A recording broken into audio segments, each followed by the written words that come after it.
Le Centre d'action bénévole de Montcalm vous présente le projet Gestion Action bénévole Montcalm. Ce projet est soutenu par les Alliances pour la solidarité et le ministère de l'Emploi et de la Solidarité sociale en collaboration avec la table des préfets de la Naudière. Voici la dernière de 9 capsules de formation sur la gestion des bénévoles. Cette capsule porte sur les problèmes particuliers rencontrés par les gestionnaires de bénévoles et plus spécifiquement sur les défis posés par les nouveaux et les nouvelles bénévoles. Les changements sociaux induits par le travail des femmes, le vieillissement de la population, l'immigration, la reconnaissance des minorités sexuelles, les changements technologiques et tout dernièrement la pandémie de COVID-19 et la pénurie de main-d'œuvre ont eu des répercussions importantes sur la gestion des bénévoles dans les organisations. De plus en plus d'organismes peinent à réaliser toutes les activités en lien avec leur mission à cause d'un manque de ressources bénévoles. Une réflexion s'impose. Les nouvelles cohortes de bénévoles qu'on aimerait bien recruter dans nos organismes ont changé et elles n'ont plus les mêmes attentes, les mêmes besoins et les mêmes disponibilités que ceux et celles qui les ont précédées. Qui sont-elles? Portrait des bénévoles dans la Naudière.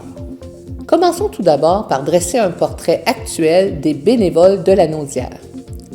Dans le portrait régional des bénévoles et du bénévolat pour la région de la Naudière, préparé en 2018 par le RABQ et disponible sur leur site Internet, on peut constater que les bénévoles lanaudois et lanaudoises sont un peu plus âgés que l'ensemble des bénévoles québécois,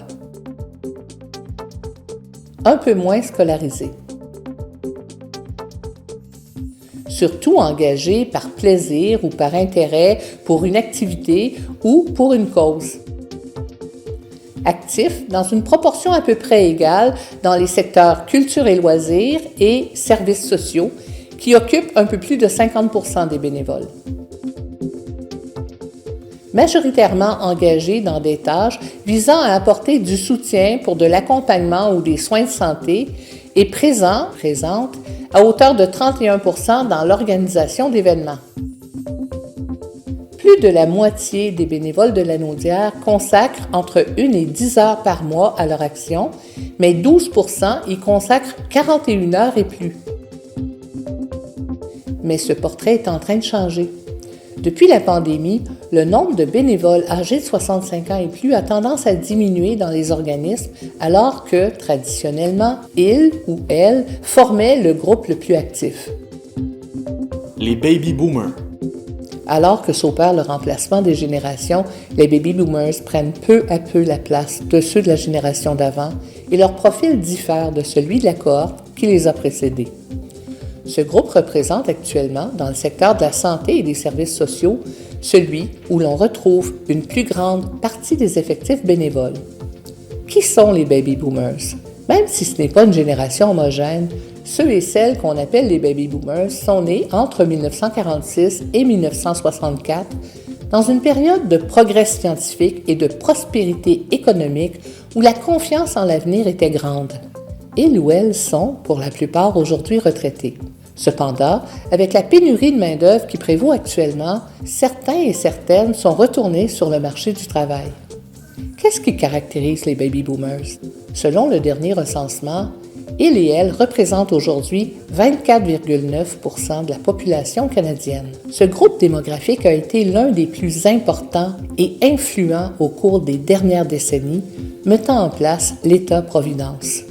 Ils et elles appartiennent à une génération où être un bourreau de travail était la norme, mais aussi à celle de Liberté 55, la retraite à 55 ans. Leur attitude face à l'autorité est ambivalente. Ils ont vécu la Révolution tranquille, les grandes luttes syndicales, les référendums, etc. Et ce sont souvent des idéalistes, parfois déçus. Ils ont vécu la laïcisation de la société et aussi du bénévolat, le passage de la charité chrétienne à l'action bénévole. Il faut tenir compte de leurs besoins et de leurs attentes pour espérer les recruter et ensuite les retenir dans nos organismes. Quels sont-ils? Les baby boomers ne recherchent pas nécessairement un engagement à long terme, car ils ou elles tiennent à se garder du temps pour d'autres activités intéressantes, voyages, activités sportives ou culturelles. Ils veulent avoir un rôle et des tâches bien définies, être en mesure de se mettre en action rapidement sans perdre de temps. Les baby boomers désirent assumer des responsabilités et elles aiment travailler en équipe, apprécient œuvrer dans un milieu bien organisé, ont besoin de se sentir reconnus et respectés. La génération X.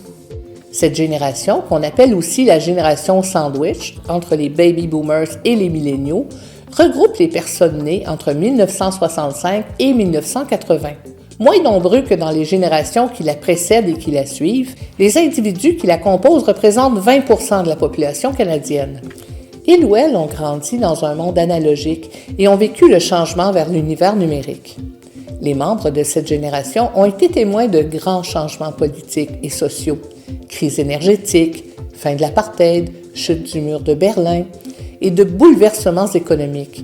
Et leur entrée sur le marché du travail a été difficile à cause du peu d'emplois disponibles.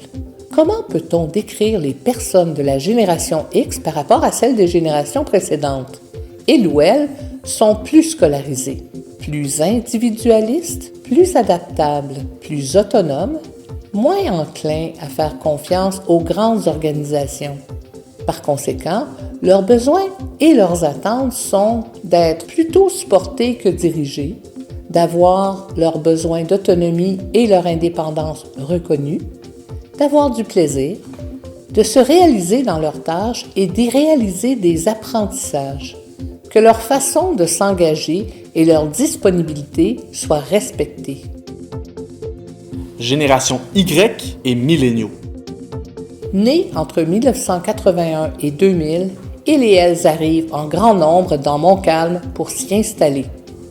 Cette génération a évolué dès son plus jeune âge au sein d'un univers numérique. Ce sont des parents de jeunes familles, des étudiants, des étudiantes, travailleurs et travailleuses, parfois en télétravail, des adeptes de la technologie avec laquelle elles sont parfaitement à l'aise. Les Y et les milléniaux ont vécu l'émergence de la crise écologique et leurs valeurs ont été modelées dans un univers changeant et inquiétant.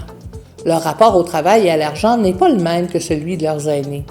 Elles considèrent le rapport travail-famille comme une valeur primordiale.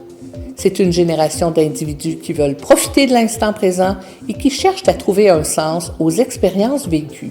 On pourrait dire des milléniaux et des Y sont scolarisés, maîtrisent les technologies, valorisent l'instant présent, sont sensibles aux questions environnementales, recherchent des expériences excitantes et des défis stimulants, sont des hédonistes, c'est-à-dire sont à la recherche du plaisir, veulent avoir leur mot à dire.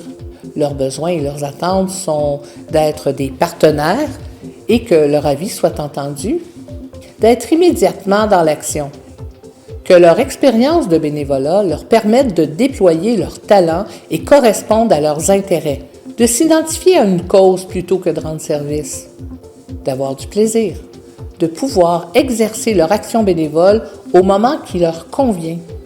Mais au-delà des changements générationnels, les bénévoles continuent d'être des personnes généreuses, altruistes et qui donnent sans compter. C'est plutôt dans leur façon de faire qu'ils et elles se distinguent. S'il fut un temps où le bénévolat était plutôt perçu comme un devoir, on peut dire qu'aujourd'hui, on parle plutôt de participation au développement de la communauté. Jardin humanitaire utilise les jardins, la nature pour vraiment favoriser le mieux vivre ensemble des personnes qui sont issues de la diversité culturelle et les gens qui sont issus de la communauté d'accueil. Nous, on n'est pas nécessairement spécialisés en immigration comme telle, mais on travaille avec des organismes dans la communauté, dans la Naudière, qui sont plus spécialisés, comme par exemple Aminat, Safima, le Crédil, la Naudière économique. Il y a aussi des écoles de francisation. Fait qu'il y a plusieurs organismes et ressources qui vont travailler là, de façon très spécifique avec les personnes qui sont issues de la diversité culturelle. Ils vont beaucoup voir à leurs besoins de base, comme par exemple le logement, l'habillement, les garderies, les écoles. C'est tous des codes que les personnes qui sont nouvellement arrivées doivent connaître au Québec et dans la région. Quand les personnes viennent à Jardin humanitaire, elles ont déjà habituellement répondu à leurs besoins de base. Fait qu'elles viennent vraiment pour nous connaître nos valeurs, connaître nos codes sociaux. Je vous donne un exemple. Juste la gestion des déchets au Québec, il y a 3 bacs. Il y en a qui sont pour la récupération, d'autres qui sont pour des besoins spécifiques. Et c'est difficile pour la personne qui ne connaît pas nos codes de les connaître. Il n'y a pas de défi particulier que nous, on retrouve par rapport aux personnes qui sont issues de la diversité culturelle. Ça va être vraiment du cas par cas, au même titre que les gens de la communauté d'accueil ont des difficultés cas par cas. Je viens de Madagascar et je ne connais rien de Québec. Je ne connais pas personne. Et heureusement, il y a un jardin humanitaire. C'est quelqu'un qui m'a présenté, Madame Annie. Donc, je suis venue ici pour s'intégrer socialement.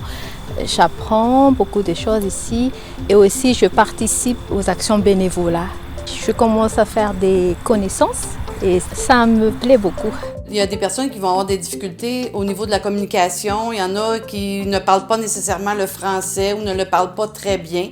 À ce moment-là, ça peut être un défi à relever. On a des personnes qui peuvent traduire. On a aussi des applications sur le téléphone. On utilise aussi des pictogrammes. On fait des gestes. On a parfois des personnes aussi qui sont malentendants. Fait qu'on va utiliser toutes sortes de codes, finalement, pour communiquer avec eux. Il y a certains bénévoles, des fois, qui, avec la peur un petit peu de l'inconnu, qui vont réagir de façon différente par rapport à la personne qui va être issue de la diversité culturelle. En favorisant les échanges, en allant à la rencontre de l'autre, en connaissant ses intérêts, ses valeurs. C'est sûr qu'on diminue la peur de l'inconnu à ce moment-là. Fait qu'on va tisser des liens, on va créer la relation avec l'autre. Et puis habituellement, nous, dans tous les cas, en tout cas, on a créé des belles relations, puis on a apprécié la personne, quelle qu'elle soit. Il ne faut pas avoir peur non plus de nommer les malaises s'il y en a, de nommer les interrogations, d'ouvrir la discussion, le dialogue avec les personnes. Les organismes ont tout avantage à accueillir des bénévoles dans leurs ressources parce que ce sont des personnes qui arrivent avec une expertise de toutes sortes. Il y en a qui sont bons dans les travaux manuels, il y en a qui vont être bons en gestion, en comptabilité, en architecture. Donc, c'est un atout et un enrichissement pour l'organisme. La plupart des personnes qui veulent s'intégrer, qui veulent participer au bénévolat dans un organisme, c'est qu'elles sont vraiment prêtes à s'intégrer aussi à la société d'accueil. Elles sont prêtes à donner du temps, elles sont prêtes à s'investir, à s'impliquer dans l'organisme et dans la société. De cette façon-là, l'organisme va vraiment participer à la déstigmatisation dans la société. Il va favoriser l'inclusion puis l'insertion des personnes qui sont nouvellement arrivées au Québec. Quand une personne est accueillie dans votre organisation, c'est important de la considérer de la même manière que tous les autres bénévoles. Toutefois, il faut vraiment aller à sa rencontre. Il faut vraiment bien l'encadrer, bien lui montrer les limites puis les possibilités de l'organisme. On va plutôt s'attarder sur les points communs, les valeurs communes, plutôt que de s'attacher aux différences. Accueillir un bénévole qui est issu de la diversité culturelle, c'est vraiment un plus pour l'organisme. N'hésitez pas à les accueillir chez vous. Il suffit de bien les écouter, d'aller à leur rencontre, de voir toutes les ressemblances qu'on a entre nous, puis ils sont prêts à donner à l'organisme, ils sont prêts à s'engager. Ils ont vraiment créé des liens. Il y a des gens même qui continuent à se voir au-delà de notre organisme. C'est vraiment une formule gagnant-gagnant d'inclure des personnes qui sont issues de la diversité culturelle et les jumeler avec des personnes qui sont issues de la communauté d'accueil. Les nouveaux arrivants. Les citoyens et les citoyennes issus de l'immigration sont de plus en plus présents et présentes dans les régions. Saviez-vous que le taux de bénévolat chez les immigrants et les immigrantes est de 39 % et atteint en moyenne 162 heures par bénévole par année? En matière d'action bénévole, il y a là une belle opportunité de recrutement dans la mesure où les organismes auront prévu des mesures d'accueil adaptées. Qu'est-ce qui peut attirer ces personnes nouvellement arrivées à devenir bénévoles? Elles y trouvent la possibilité de mieux s'intégrer à leur société d'accueil, en y rencontrant des gens, en apprenant à mieux connaître leur environnement, en perfectionnant leur apprentissage de la langue, en acquérant des connaissances et des compétences qu'elles pourront transférer dans le monde du travail, en ayant l'occasion, par leur action bénévole, de contribuer au bien-être de la communauté. Comment rendre nos organismes plus accueillants pour les nouveaux arrivants? Tout d'abord, déclarer son engagement envers l'inclusion et la diversité dans sa mission, son énoncé de valeurs ou sa politique. Dans les communications, les publicités, les publications, inclure des personnes issues de migrations récentes. Proposer une formation sur la diversité à ses employés et à ses bénévoles. Connaître les ressources disponibles pour aider les organismes à se montrer plus accueillants envers les nouveaux arrivants et les nouvelles arrivantes. Mettre en place une stratégie relative à la diversité et à l'inclusion. Voilà qui clôt ce cycle de formation sur les problèmes particuliers rencontrés par les gestionnaires de bénévoles. Si vous désirez aller plus loin, nous vous invitons à consulter notre site internet au camocam.com. Vous y trouverez des liens vers différentes ressources en matière de gestion des bénévoles.